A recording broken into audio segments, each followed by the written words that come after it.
Dia tahu buah le Belanda korek. Afia apa afianya tapi Adalia.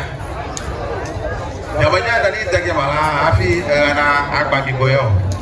Ya tak menjual mawi pieko matro. Jogonya tak apa komio tunggu apa afunuo. Ya malah pemakai dan buku. Kau bunguru kemagla tajiba.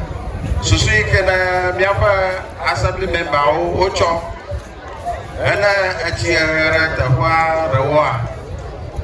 Jangan baca susumaji. Ano ba apa ton varova yena.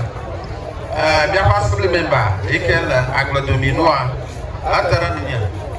Ala ba yemayo anya baca bagaji data favare. Tak ada apa. Ye mi kwa global ye mi kwa mi kaka haji ana je. Kanya ro ko magla tajiba ya ha.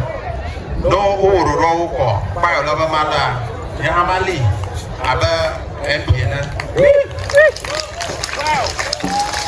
Aka baba goto ya ba jana ra ko nyeo.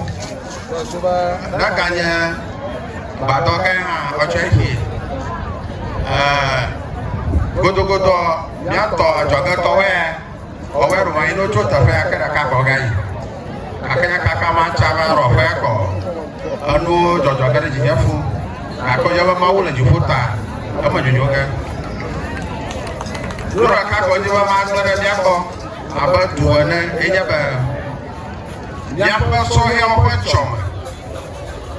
sohel pecom ini nya kuki kuliah kakak dia alaba bade je sheba ai kana monota chama baru shiba acho afika leba kaka ba ko fugo tu kana le ya ba soyo kala asiama kula kuma o pa konono kula ya ba soyo la kwata ba ko fugo tu kana lo doma shiba nala mate lo ba na ba akonono ikana la soyo o doma la kuma shiba la wajaja kulon popoma kulon fototora asaunu unchi la racholama nabi katanya sogama kako yu famila gara karama ay mere shiaba rakakyo bavieto asasa afina ko toro wo akoro kire agbono no vivi volo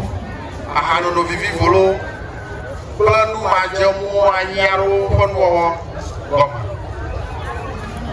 nenya baba fiare ibatu ata baba nyana ke ga nyega jilagara owe o ko kakara de tonuta orede ato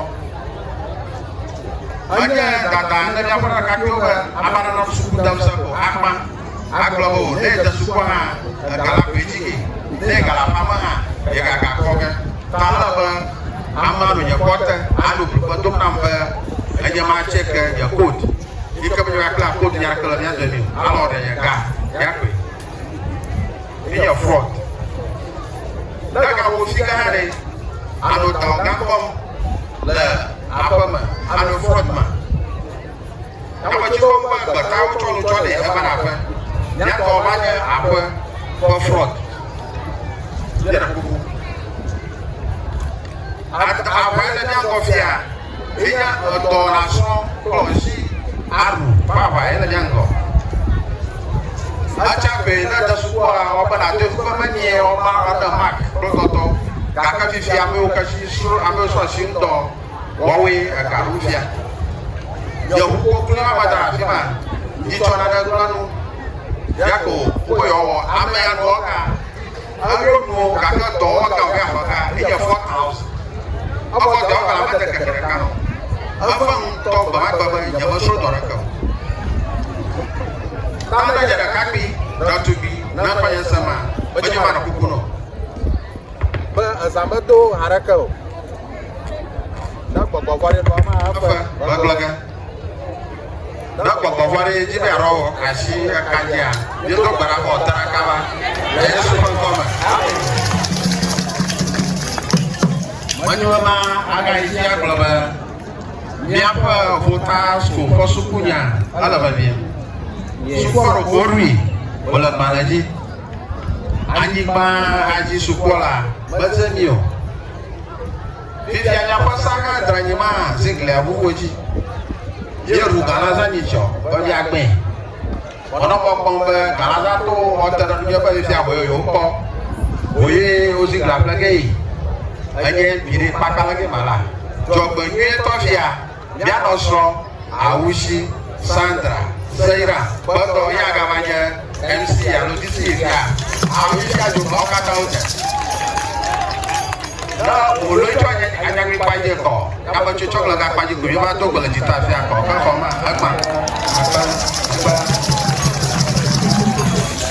da fifia rolaba ni disi to na excuse ara ke makali ya do ga ya te du mo gbogbo I pomo that time I have any excuse for you. We have a formidable assembly member, the only doctor of the assembly. Yeah.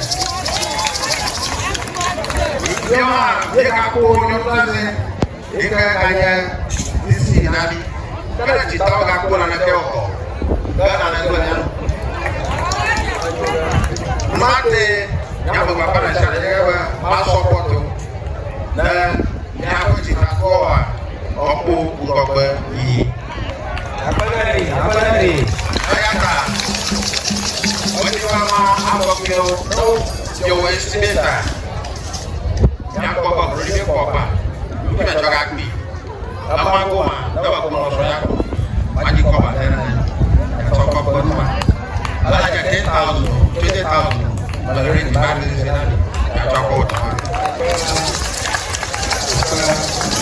Orang mau compare, dia bantu tu semua lebih kalau SSC, ikan apa tu moyunya, yang juga apa, Fifia ini segala jenisnya berapa rumah, tu kau macam minister ya, kalau tak minister, agaknya lo kapot tanunya lo pula kan ya, yang apa, amaru orang lama tu macam cakap kapot tanunya. Maksud prasyarat banyak lagi mana ni? Yang negara perlu siapa? Dora minister tadi yang berbiantara itu pada minister dunia kapal tampung lekanan si. Tak, yang kau amal yang orang lain si. Mau nak weba kita tua kunci. Mau nak weba anu kata potol yang ada dunia. Berfiat. Hey, what's up? Lekenya Domia, Miakata ni mo kponko mienya.